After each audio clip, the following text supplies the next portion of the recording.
gente tava falando, você falou de Bitcoin. Inflação. Porque na real, hoje, você tem o discurso de criptomoeda, do tipo, tenham, mas você realmente tem essa coisa, tipo assim, tenha pouco. Depende também de pra quem eu tô falando. Se você senta aqui comigo, Cris, e fala o seguinte: Bruno, eu sou uma pessoa que já tem minha vida resolvida, eu tenho um bom patrimônio e não preciso dele nos próximos 5 anos. Tá bem tranquilo. E eu tenho estômago pra aguentar a volatilidade do mercado. Porque é um mercado que, quando sobe, sobe muito. E quando cai, né, ele cai demais. Demais. E o pessoal não faz as contas pra entender o que é essa queda. Porque eu já vi esse mercado cair mais de 80%. E o pessoal pensa, não, é super tranquilo, Isso em que ano? né? Isso de 2017 para 2018, que é 80%. Eu já vi cair 50% em um dia. E nessa hora, as convicções das pessoas são testadas. E é aquele negócio, o mercado muitas vezes não cai simplesmente descolado da realidade. Ele cai porque o mundo está piorando. Durante o início da pandemia, por exemplo, a bolsa caiu muito. Mas por que ela caiu muito? Porque tinha empresa fechando. Sim. Ninguém sabia como é que seria o mês seguinte, ninguém sabia o que estava acontecendo ainda. Então, tinha gente que estava demitindo funcionário, Sim. tinha empresário que não sabia para quem ia vender. Então, esse cara, ele foi obrigado a vender em um momento muito ruim do ciclo econômico para ter dinheiro em caixa. Senão o negócio dele quebrava. Sim. Então, Aí não ele é vende só... pelo que tá, né? Pois é, ele vende pelo que dá. pelo preço que tá. Então não é que o cara é burro, né? Porque todo mundo sabe, não é pra vender na baixa. Mas ele é obrigado a vender naquele momento. Agora, se você fala, não, se esse momento chegar, eu vou resistir. Primeiro porque eu já resisti antes. Você fala pra mim que já investe. Eu vou acreditar. Agora, se você fala pra mim, eu nunca investi, nunca passei por isso, e eu quero ter 50% em criptomoeda, eu falo, você é doido, pô. Porque vai dar problema, com certeza. Então, por isso que, de maneira geral, eu gosto de falar, tenha, mas não tenha muito. Agora, casos específicos, eu tô com muito menos alocação de patrimônio em bolsa e tem bastante espaço para correr risco em criptomoeda, posso ter 10, 15, 20, eu vou dar minha opinião e talvez seja favorável a isso. Eu mesmo hoje, eu tenho mais de 20% do meu patrimônio em criptomoedas, meu patrimônio investido, melhor dizendo, em criptomoeda. Bitcoin? Não só Bitcoin, mas principalmente Bitcoin. Se eu for pegar a distribuição desse patrimônio, 90% seria Bitcoin, 5% seria Ether, que é a moeda da rede Ethereum, e os outros estão E espalhados de um altcoin? monte. Ether e as outras são todas altcoins. Né? Tá. Bitcoin é a primeira, e As depois outras vieram as altcoins. alternative coins, que foram as outras. E o Bax falou uma coisa aqui sobre o Bitcoin, que ele falou assim, ele sempre usa essa frase, né? Bitcoin não se vende, só se compra. E que, na verdade, não é uma moeda hoje mais para se fazer dinheiro. Não é para você... Porque assim, o que ele quis dizer, ela subiu Sim. o que ela tinha que subir, valorizou, o que for subir agora vai subir todas juntas. Então, de repente, pode ter até alguma outra que, por ser mais barata, na valorização você consegue ganhar muito mais. Então, nessa subida vale mais a pena. A questão é, você acha que o Bitcoin é, de fato, onde tipo assim, as grandes transições do futuro vão ser feitas em Bitcoin? Você acha que é o futuro da moeda? Eu não penso nisso assim. A minha tese do Bitcoin é que ele vai ser um substituto do ouro, por exemplo, como uma reserva de valor. Então, se você pegar conflitos, sei lá, guerras napoleônicas, isso tá até no Conde de Monte Cristo.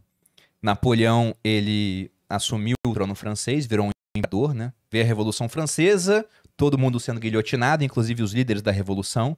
A gente tava falando antes do podcast aqui sobre o cara que inventou a latrina, e o nome dele foi parar na latrina. Sim. O cara que inventou a guilhotina, né? Era o guilhotin, era um médico. Era uma maneira humana de matar as pessoas, né? Que bonita a mentalidade revolucionária, né? E aí, nessa revolução, devorando seus próprios filhos, o Napoleão, com 20 e poucos anos, virou comandante do exército, foi ascendendo e virou imperador. Dominou a Europa toda, depois tentou invadir a Rússia, tomou lá do Alexandre I um retorno e foi destronado. Ficou exilado numa ilha que era na costa da França, né, em Elba, e aí voltou. E quando ele voltou para assumir o trono francês, né, durante um período de 100 dias, no Conde de Monte Cristo tem uma hora que um funcionário público do governo da época, ele descobre que isso vai acontecer e fala pro sogro dele: você tem títulos públicos do governo? Ele falou: tenho, venda tudo. Porque esse governo vai deixar de ser o governo, vai virar outro. Vai que o Napoleão fala: essa dívida não é minha, vai valer 0. O cara vendia e comprava o quê? Ouro. Porque o ouro já era valorizado há muito tempo, era um metal que você podia botar, né, apesar de ser pesado, nas costas e fugir do país e manter a sua riqueza. Sim. Só que o ouro tem problemas, né? Como é que eu vou saber se você me paga com ouro se o ouro é verdadeiro? Vou ter que fazer um teste para ver se é verdadeiro. Nesse teste destrói um pouco de ouro. é apenas uma amostra, então não quer dizer que tudo seja verdadeiro. As moedas de ouro tinham problemas, é difícil de armazenar. Então o Bitcoin resolve uma série de problemas do ouro. E por conta disso, eu não sei se ele vai ser usado como moeda no futuro. Eu acho que há vários desafios para isso. Mas como uma reserva de valor, ele pode ser usado. Vamos supor que algo de muito negativo aconteça aqui no Brasil. E que por conta disso eu decida deixar o país. O que eu posso fazer? Eu posso transformar todo o meu patrimônio em Bitcoin e viajar sem nada. Apenas com 12 palavras que servem para acessar esses recursos. Exato. Eu posso recomeçar minha vida em qualquer outro canto. Ou com o cartão lá, cripto, que... Ou com alguma coisa assim, né? E a senha. Só que se eu não souber, se eu for morto e não passar a senha pra ninguém, ninguém mais acessa os bitcoins também. Sim. Mas a minha tese é essa, de que ele vai ser uma reserva de valor no futuro. Ele tem todos os elementos para isso, só falta um elemento central, que o ouro tem de sobra e ele tem pouco. Que é a questão do teste do tempo, né? Porque o ouro tem milhares de anos de história, é valorizado por culturas que não se conheciam, Sim. inclusive. Quando os espanhóis chegaram aqui na América, encontraram os incas, os astecas, apesar de eles não terem uma moeda, não havia um uso monetário do ouro e da prata, eles valorizavam o ouro e a prata. Para os incas, o ouro era o suor do sol, a prata era as lágrimas da lua, utilizavam de maneira estética, religiosa. Então havia uma valorização daquilo. E isso eram culturas que não tinham tido contato até então. O Bitcoin ele tem pouco tempo. Ele surgiu em 2009. Então bota aí que ele vai fazer 13 anos, né? Sim. Só que ter 13 anos hoje também é muito mais do que ter 13 anos no passado, ou até 100 anos no Sim. passado. Porque hoje as coisas mudam muito rápido. Sim, avança muito rápido. Exato. Né? Mas ainda a palavra do Bitcoin não foi 100% alastrada, Não. assim. Não, tem muita gente que tá ouvindo agora, com certeza. O termo Bitcoin, ele já é conhecido, mas o pessoal não sabe nem direito o que é, pô. Sim. Se eu falar com os meus tem muito avós... receio de investir, não sabe fazer. Como- Tem. Uma pergunta pode ser idiota até, mas como é que o preço do ouro sobe e desce? O preço mesmo? O que acontece para ele subir e descer? Como todo preço, Cris, é oferta e demanda. Então, você tem uma oferta de ouro no mundo. E é um metal muito escasso, né? Se você for pegar, e isso é um dado do World Gold Council, né? Um conselho mundial de ouro. Todo o ouro que já foi minerado na história da humanidade, ele enche cerca de 3 piscinas olímpicas. E dessas 3 eu tenho uma, então é muito pouco que tem no mundo. Eu tô brincando, você não riu, mas eu tô brincando. Tem uma piscina olímpica. Eu A gente acreditei. não ri, não. Tá? Mas é muito pouco. É muito Depois do pouco primeiro ouro. episódio que a gente fez com vocês, a gente não riu de mais nada, meu querido. Depois, fora da hora, a gente te conta. A gente tem um meme baseado numa coisa que você falou, mesmo? né? Aham. A gente não vai te expor aqui agora. Tá Depois bom, a gente tá te bom. conta. Mas se for juntar todo o ouro, é só isso que tem. Minerado. Só que você tem muito ouro no mundo que não foi minerado ainda porque não vale a pena. No meio da África tem muito ouro, mas você tem que tirar aquele ouro de lá, levar até portos, precisa de estrada, precisa do porto. Então eles veem, pelo preço do ouro hoje, não adianta explorar aquela região. Só que para essa oferta de ouro tem uma demanda. E vamos uma nova mania onde todo mundo quer ter ouro. Ou até porque o pessoal não confia mais no papel moeda. Essa demanda cresce. Sim. Aquela oferta de ouro, ela tá crescendo, mas a nível pequeno. Então, se muita gente quer alguma coisa de oferta escassa, o preço daquilo sobe. Se o preço do ouro subir, aí vai valer a pena você começar a ver essas minas de ouro mapeadas, mas não mineradas ainda. Porque então, por enquanto não vale. Por enquanto não vale. Mas, então, eu perguntei isso porque, assim, a gente fez uma comparação, né? Tipo, o Bitcoin ser o novo ouro e tal. Existe algum problema técnico no fato do Bitcoin não ter lastro? Dele não ser uma coisa que a pessoa... Entende o que eu quero dizer? Entendo seu ponto de vista. Tem o seguinte, né? O que é a ideia de lastro? O que ela traz na sua cabeça, essa ideia? Que se der uma merda, aquilo vira alguma coisa em dinheiro palpável. Exato. Um imóvel, seria uma grana, ideia de troca, não é? É, Por exemplo, quando a moeda tinha lastro em ouro, significava que você podia pegar a moeda, exato. levar em um banco e trocar por ouro. Essa era a ideia do lastro. Lastro embute troca. E se a gente for parar para pensar no Bitcoin, qual seria o lastro dessa moeda hoje? Você tem diferentes teorias para isso. Mas uma delas é até um lastro energético. Porque qual trabalho que um banco central tem hoje para criar mais moeda, mais real, por exemplo? O que ele tem que fazer? Ele tem que apertar um botão. Sim. Ele apertou um botão, ele pode aumentar pra caramba a oferta monetária. Lá atrás era mais difícil. Quando o dinheiro ainda era totalmente impresso, você tinha que imprimir. Em 1989, a Argentina teve uma inflação de 4 dígitos, que só não foi maior porque o pessoal da Casa da Moeda entrou em greve. Então foram heróis aí, digamos assim, né? Sem saber. Hoje em dia, para criar moeda é muito fácil. Agora, para criar Bitcoin, você não aperta um botão e se cria do nada. A criação de bitcoins é conhecido como mineração também, o processo. Sim. Ela funciona mais ou menos assim. Você tem vários problemas matemáticos complexos no protocolo do Bitcoin. E aí você tem um concurso mundial, onde mineradores de diferentes partes do mundo tentam resolver esse problema. Na hora que um deles consegue resolver esse problema, ele recebe como recompensa, hoje em dia, 6,25 bitcoins. Então você tem uma criação do Bitcoin estável. Ela não vai aumentar. Na Esses verdade, ela vai mineradores são cair a cada CPUs, período. São apenas máquinas. É poder computacional. Sim. Eu posso ser um minerador que eu tenho aqui muitos computadores, né? Ou dispositivos específicos para isso. Hoje em dia é mais profissional o processo. E aí é quem tem a máquina mais potente ou tem que dar sorte de ser você? Também tem sorte. E, Também e tem esse sorte envolvida. 6,25 é porcentagem. Não, são 6,25 unidades de Bitcoin a cada bloco minerado. Então Sim. são 6 satoshis,25, é isso que você Não, quer? o Satoshi seria o 25. centavo, entre aspas, do Bitcoin. São 6 Bitcoins. 6 Bitcoins inteiros, mais 0,5 6 Bitcoin. inteiros? 6 inteiros. A cada 10 minutos. A cada 6 10 minutos. inteiros? Isso. Só que aí que tá o ponto. Caralho! No começo, eram 50. Depois de mais ou menos 4 anos, passaram a ser 25. Depois 12,5. Agora 6,25. Daqui a 2 anos, 3,125. Isso vai diminuindo, quebrando pela metade.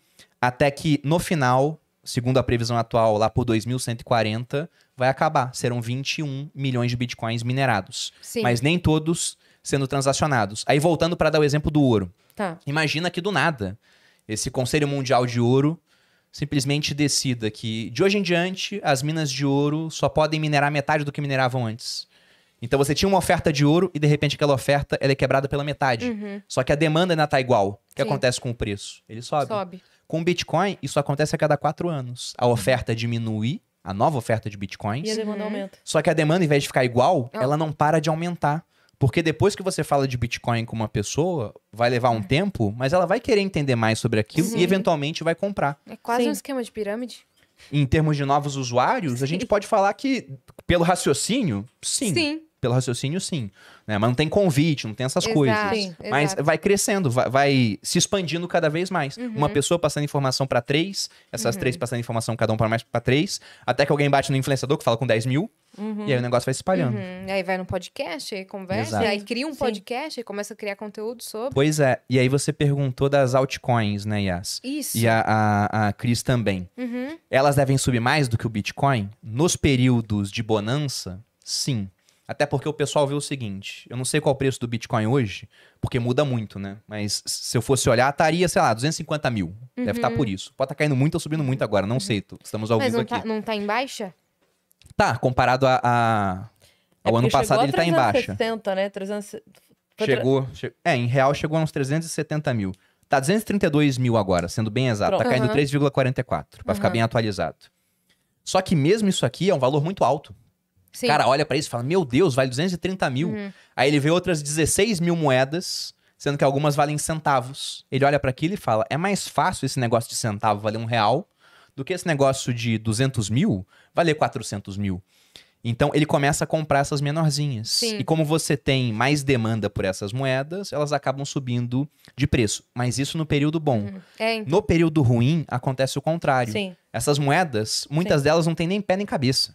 sim. Lançaram uma moeda chamada Squid há um tempo atrás, por conta da série Round 6, né? Sim. Que fora do Brasil é Squid Game. O negócio subiu, caiu a zero, do nada.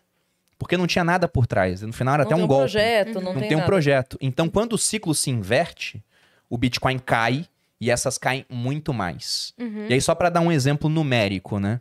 Já falei que eu vi o Bitcoin cair 80%. Tem moeda dessas que cai 90% ou deixa de existir. Aí o pessoal pensa, nossa, mas que é o 90% é só 10% a mais do que a queda do Bitcoin. E não é 10% a mais, é 50% a mais de queda. Porque imagina que você tem R$100 e aquilo cai 80%, você tem 20%. Se você tem R$100 e cai 90%, você tem 10%. Então, de 20 para 10 é uma diferença, né? Na subida de 100%, na queda de 50%. 50, pela metade. É, você viu hoje um vídeo que meio que viralizou? Acho que é do Gato Galáctico mostrando uma NFT. Não, Você viu? eu não vi. Ele mostra. Mas eu acho esse papo muito louco, né? O Gato Galáctico mostrando uma NFT Então. de um macaco que vale 1 milhão, porque é assim que hoje em dia... Então, eu tô Exatamente. jogando as palavras aleatórias porque foi assim a minha leitura também. No Twitter é que o pessoal não tava entendendo o que aquilo representava. Ele meio que tava com um porta-retratos digital na mão, falando que aquilo era a nova riqueza, tá ligado? E aí a galera não entendeu. O pessoal descobrindo o porta-retrato digital, beleza. O que é essa representação física de uma NFT? O que é isso? A gente deu exemplo aqui no comecinho do programa, eu perguntei, isso vai virar um NFT? Sim. Vamos supor que virasse. Então você ia ter uma imagem original e quem printasse teria uma série de cópias. Igual eu posso chegar e tirar um print da Mona Lisa e não quer dizer que eu sou o dono da Mona Lisa. Um print da ilustração. Exatamente. Não é a original. Não é a original. E a Mona Lisa original vale centenas de milhões de dólares. Enquanto as cópias, como são infinitas, não valem nada. Não valem nada. Com NFT é exatamente a mesma coisa. Agora, o ponto é, por que a Mona Lisa tem valor? Era todo um contexto histórico, o autor foi Leonardo da Vinci. Sim. Era uma obra que ela não era nem tão famosa, aí teve um italiano chamado Vincenzo Perugia, que roubou essa obra no começo do século XX, e aquilo deixou a Mona Lisa mais famosa. Então tem um contexto, mas hoje vários NFTs, eles são simplesmente status. O pessoal compra porque é legal ser dono de NFT daquela coleção. Tem duas coleções muito fortes assim. Uma é dos CryptoPunks, que são desenhos horrorosos, pixelados. São 10 mil e foi uma das primeiras coleções a ser lançadas. E aí pegou muita repercussão. Um CryptoPunk hoje você não consegue comprar por menos do que alguns milhões de reais. É sério? Alguns milhões de reais. E teve uma outra coleção que foi lançada há menos de um ano, chamada Bored Apes, que são os macacos. É bem mais legal o desenho, só que em si é um desenho. Só que o que os Bored Apes têm por trás? Os CryptoPunks têm mais história, digamos assim. Só que os Bored Apes vieram com a proposta de ser um clube. Só tem 10 mil também, e quando você compra, você entra para uma lista seleta que está repleta de atores e atrizes de Hollywood. E você tem cara que joga na NFL, né, na Liga de Futebol Americano, cara da NBA, não sei o quê. E você aqui tem no acesso Brasil também a festas exclusivas. Exatamente. Então vira um ingresso para você fazer parte de um clube. Aí igual fez o pessoal mais sentido pra gente, né? faz. A gente soube Igual o disso. pessoal compra um título de um clube. Sim. Então vamos supor que eu tivesse comprado um desses macacos. Eu cogitei comprar. Depois eu pensei, você tá doido, né? Na época só custava uns 800 mil reais. Hoje esse mesmo macaco tá um pouco mais de 1 milhão. Mas se eu tivesse comprado, o que o pessoal faz? Usa de foto no Twitter, né? Sim. De foto de perfil. Sim. O cara vai e ele pega a imagem e coloca num porta-retrato digital pra ficar em casa, faz quadro. Tá. Porque ele vira também o detentor dos direitos sobre aquela imagem. Sim. A Adidas comprou um pra usar em propaganda. A Visa comprou um CryptoPunk pra botar no museu que ela tem lá de arte. Então, por enquanto, é muito mais Status. focado em status e arte. Só que isso vai ter repercussões no futuro. Quais? Eu não tenho nem ideia. Mas uma das coisas que possivelmente vai acontecer. Hoje, para você criar um perfil em rede social, você precisa de uma série de documentos, né? Sim. Número de chip, não sei o quê. Você já vai ter, na verdade já tem, mas não tem repercussão ainda, redes sociais descentralizadas, onde você vai usar um avatar lá. E ninguém vai saber que aquele avatar é a Yas. Então hoje você tem opiniões que você não dá em rede social porque você sabe. Eu vou ser cancelado se eu der essa opinião. Agora, se você é anônima e tem um avatar, você não é cancelada. Então, até eu fiz uma live há um tempo atrás, junto com o Felipe, que ele é um dos sócios de uma research chamada Paradigma, onde o título era Os bilionários do futuro serão avatares na internet. Isso vai acontecer. Eu sou um cara que fiquei bilionário com Bitcoin, por exemplo. Quero sumir do mapa, tanto pensando em questão de segurança, quanto também em perseguição de governo. Eu sumo do mapa, eu entro em uma rede social descentralizada, que não tem dono, eu uso um avatar, ninguém sabe que aquele cara sou eu continuo espalhando ideias da mesma forma que eu fazia antes. Mas será que não pode ter a ver também com o metaverso? Também. Essas redes sociais podem ser o metaverso. E a NFT dá acessos exclusivos? Dá pra fazer. A gente tem um membros, projeto assim? lá no Grupo Primo com NFT. Eu Sobre vi os isso. desenhos que vocês fizeram no lançamento. Do que foi, meu Deus? Foi do curso de cripto, mas o pessoal do Viver de Renda vai ganhar também dessa última turma. Eu lembro que você postou as imagens. Tem várias imagens. Mas a ideia é dar algum tipo de benefício atrelado a ela. Sim. Então, por exemplo, né, são 10 mil imagens também. A gente pode fazer assim, dando um exemplo, não quer dizer que vai ser exatamente assim. Cada NFT tem um número. Todos os NFTs de números primo, já que a gente é o grupo primo, vão poder assistir um episódio especial do podcast ao vivo. Vamos fazer, sei lá, vamos pegar um estádio, botar 30 mil pessoas dentro para fazer palestra e show. E o ingresso é o NFT. Aí só entra quem tem NFT. Então é fazer um clube exclusivo, Sim. de fato. Você logou numa plataforma nossa e tem um NFT, você tem acesso a uma área secreta. Então dá pra fazer Nossa muita plataforma coisa. também Sim. tem esse plano. Não, a plataforma de vocês está pronta Sim. pra fazer isso. É. Tá pronta pra isso. Uhum. Acesso exclusivo pra membros Até que tem o esse Bax NFT. falou uma coisa que a gente não tinha parado pra pensar, mas nesse lance de usar NFT como um benefício para outra coisa, Uhum. a gente até pensou assim, cara, pode ser. Sabe aquela coisa de. Quando o Banco X tá patrocinando o show do YouTube, aí quem tem o cartão do Banco X compra primeiro.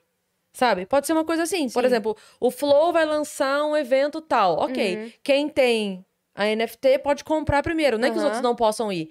Mas se Ou sobrar tem um ingresso, acesso você VIP vai. na Se frente sobrar. do... Entendeu? É. Então, Ou por tem um exemplo- acesso VIP ali na frente do negócio. Só pra quem Todo é... ingresso vai virar NFT. É, Isso vai acontecer. isso vai acontecer mesmo. Mas tem um ponto que são as consequências que nós não sabemos quais serão ainda. Sim. Porque é muito difícil durante um processo saber onde ele vai terminar. Mas traçando paralelos históricos, por exemplo, a gente pode falar que a gente está no novo renascimento. Se a gente for voltar no Renascimento, lá no século XIV, XV, começando na Itália, o que aconteceu? De maneira muito resumida, né? Antes que os historiadores venham aqui me crucificar. Mas, É, você esqueceu do pois é. Quer mais um detalhe do café? dia 13 de Eu abril. aceito mais Eu um. também aceito, Dani, Então por tá. gentileza. Já que a gente tá falando de metaverso, tem drogas também? Cafeína Pois é é. uma delas. Aqui não, mas Mas- se quiser a gente chama o pessoal. Não Tem um- precisa. Pois um é, andar de tem cima drogas, aqui. né? Esse é o negócio, mas deixa o estoque lá com o Monark. Mas, voltando ao Renascimento, a Europa, mesmo após quase 1000 anos da queda do Império Romano do Ocidente, ainda utilizava os algarismos romanos para fazer conta. Uhum. E tenta fazer em casa aí uma conta em algarismo romano, sei lá, multiplica 75 por 128. São números gigantes, Sim. então era muito ruim de usar aquilo. Fica x. E além disso, imagina fazer um empréstimo usando o algarismo romano e cobrando uma taxa de Meu juros. Deus, já tô não maluca. tem número decimal, então era terrível para uma sociedade que precisava de Aí vai instrumentos ser ótimo, porque a financeiros. gente passa Sim. pra juros compostos com número Não dá, romano. não dá. O juro composto já é uma delícia de fazer. Com número romano, meu Deus. Era impossível. Tinha que ter uma série de arredondamentos. Então era muito difícil você fazer esse tipo de coisa. Sim. Até que teve um cara da cidade de Pisa, que ele foi pro Oriente e viu que o pessoal no Oriente utilizava os algarismos indo-arábicos. Sim. Então a gente teve, repare, uma revolução primeiro na linguagem, que foi um uso diferente da matemática. Esse cara voltou, o nome dele era Leonardo Fibonacci. Uhum. Né? Tem a sequência de Fibonacci, o pessoal que gosta de análise técnica em bolsa gosta muito disso, né? A gente encontra a proporção áurea em tudo que se faz, né? Sim, Pega a sua sim. altura, divide pela metade do seu corpo, Sim. braço, etc. Teoricamente, quem tem as proporções áureas é mais bonito, né? Vocês podem ver que o meu rosto é perfeitamente simétrico. Né? Fibonacci. Mas voltando para a questão do Fibonacci, ele trouxe os números para lá. Sim. E aí, com Mas essa foram os revolução... árabes, hein? Foram os árabes. É indo-arábico, né? Sim. Os árabes Que e os nem hindus. Já tô puxando Não, tardinho aqui, né? a César o que é de César. Né? É, César o que é de César. Que nem alfabeto também, né? Eu Toda ri palavra que começa com AL é de origem árabe. Eu ri muito de você falando que foi na sorveteria e te Só um reconheceram. paralelo. Foi maravilhoso. Isso conta pra ele. Você postou, eu ri demais. Eu fui numa sorveteria árabe no sábado, né? Nunca tinha ido numa sorveteria árabe. O pessoal até falou assim, nossa, mas o que tem de diferente? Eu falei, não, é que tem sorvete de tâmara, sorvete de damasco, de pistache, coisas típicas árabes. E aí, só tinha árabe, né? Todo mundo era árabe ali. E eu assim, nossa, ninguém tá... E todo mundo se comunicava, como se fosse uma comunidade muito amiga. E ninguém tava se comunicando comigo. Eu falei... Falhei. Enquanto uma pessoa filha de árabe, eu falhei. Ninguém tá me considerando parte da tribo. Aí, depois que eu pedi o sorvete, depois que eu paguei, depois que eu comprei tudo, o dono falou: você tem cara de árabe, né? Você é árabe, certeza. A cara não nega. Eu falei, ufa! Isso aí, Habib, vamos! Caramba! Fui reconhecida como parte dos meus. Você vê como tá na comunidade é importante pra gente. Sim. Isso acontece com o NFT. Pertencer. Pois é. Total. Tipo, se fosse qualquer outra situação, tava nem aí se não me reconhecesse. Mas naquele Ali momento, tinha eu que- queria pertencer. E o cara falou que eu tinha cara de árabe e eu fiquei muito feliz, melhorou meu dia. Eu ri muito quando você contou. Vai, Habibi! É nós, time! Vamos, Habib, é isso. Você dizia do Do Fibonacci. Fibonacci. Então, teve uma revolução na matemática, na linguagem. E aí, você teve, por exemplo, uma família em Florença que se aproveitou disso para começar a emprestar dinheiro ou para fazer operações com câmbio, que foram os Medici. Uhum. E eles foram banqueiros, ganharam muito dinheiro. Então, a revolução na linguagem trouxe uma revolução financeira. Os empréstimos começaram a ser feitos em larga escala. Sim. Isso dinamizou as economias. Uhum. E com o acúmulo de capital dessa revolução financeira, Os Medici, entre outras famílias, foram mecenas de artistas. Michelangelo, por exemplo. E aí você teve uma revolução cultural que foi o Renascimento. Sim, Então começou com linguagem, foi para finanças e chegou até a parte cultural. sim, Se a gente for pegar a arte, se a gente for pegar agora com criptomoeda, foi a mesma coisa. A primeira mudança foi uma revolução de linguagem, de programação. Antes de você ter o Bitcoin, que é um mecanismo descentralizado de consenso, o que acontecia é que você precisava de uma terceira parte de confiança para validar as transações. A gente usa Mercado Livre por conta disso. Se eu não conheço alguém de quem eu estou comprando, como é que eu tenho confiança de enviar o dinheiro pro cara e saber que ele vai me enviar a mercadoria? Aí tem uma terceira parte que fala, não, eu garanto. O governo é essa terceira parte em vários aspectos. Aí vem um cara que falou, não precisa disso. Satoshi Nakamoto, que inventou o Bitcoin. Vamos colocar os mineradores para validar as transações. Os caras fazem um concurso mundial. Quem resolveu o problema ganha recompensa e ainda pode falar. Essa transação aqui ok, essa aqui ok. Essa aqui não vai acontecer porque o cara tentou fazer o gasto duplo, enviar o Bitcoin para 2 pessoas ao mesmo tempo. Então uma foi, a outra não foi. Essa revolução de linguagem começou. E aí veio uma revolução financeira, que foi o Bitcoin. Sim. E muita gente já ganhou muito dinheiro com as criptomoedas. Esse acúmulo de capital agora está financiando uma revolução cultural que está Sim. começando com a NFT. Muitos milionários. Pois é. E onde vai parar esse negócio? Não sei. Onde foi parar o Renascimento, né? Foi a mudança da Idade Média para a Idade Moderna. Sim. Né? Não dá para saber A o longo que vai prazo acontecer. não dá pra saber Não mesmo. dá para saber. Então eu fico até curioso, Depois porque de vai acontecer muito rápido. 2140, vai acontecer o quê? Não sei. Eu espero estar vivo para ver. Vamos ver. Sério? Porque vai saber. A evolução tecnológica, como é que tá. É Um verdade. dos caras que mais participou do processo de criação do Bitcoin, que é o Hal Finney, ele tinha um problema degenerativo, né? É o ELA, né? Esclerose lateral amiotrófica, se eu não me engano. E no final da vida ele até estava programando utilizando os olhos. Ele conseguiu fazer isso, né? Com tecnologia. E esse cara, ele ganhou tanto dinheiro com o Bitcoin no final das contas, que ele se congelou. E aí que tá um ponto interessante. Imagina se... Ele tá morto, né? Tá congelado morto. Mas imagina que a gente tem um jeito de trazer esse cara de volta à vida. Eu nem sei se isso é possível ou não. E aí tem concepções religiosas, né? Não quero entrar nessa seara. Mas supondo que lá em 2140 a gente consiga descongelar esse camarada. E Sim. ele volte a ser a mesma pessoa. Imagina se ele tivesse guardado o patrimônio dele em dólar numa mala. Será que teremos dólar em 2140? Talvez sim. Quanto vai estar valendo o dólar se todo ano ele é programado para desvalorizar? Sim. O real, então, nem se fala, né? Nem Agora- vai ser real mais. Provavelmente Já vai não. ter passado- Provavelmente não. E agora Bitcoin? Se o Bitcoin existir até lá, o patrimônio dele tá intocado em uma carteira que talvez só ele saiba a senha. Sim. E ele é capaz de tirar aquele patrimônio que ficou simplesmente imune ao confisco de governos durante todo esse período. Desde que o Bitcoin exista. O que também é uma extrapolação muito grande da história, né? O Bitcoin tem 12 para 13 anos. Imaginar que ele vai durar, né, 120 anos é muita coisa, mas vai saber. Sim, que o valor do Bitcoin depende de ações políticas e os carambas, não desvaloriza, assim. Claro que tem suas altas e baixas, mas Ele é afetado, ele é afetado. é afetado, mas não tão diretamente quanto a moeda de um país, né? Ele é afetado igual a luz do sol é afetada quando passa uma nuvem, mas o sol permanece o mesmo, né? Seria isso.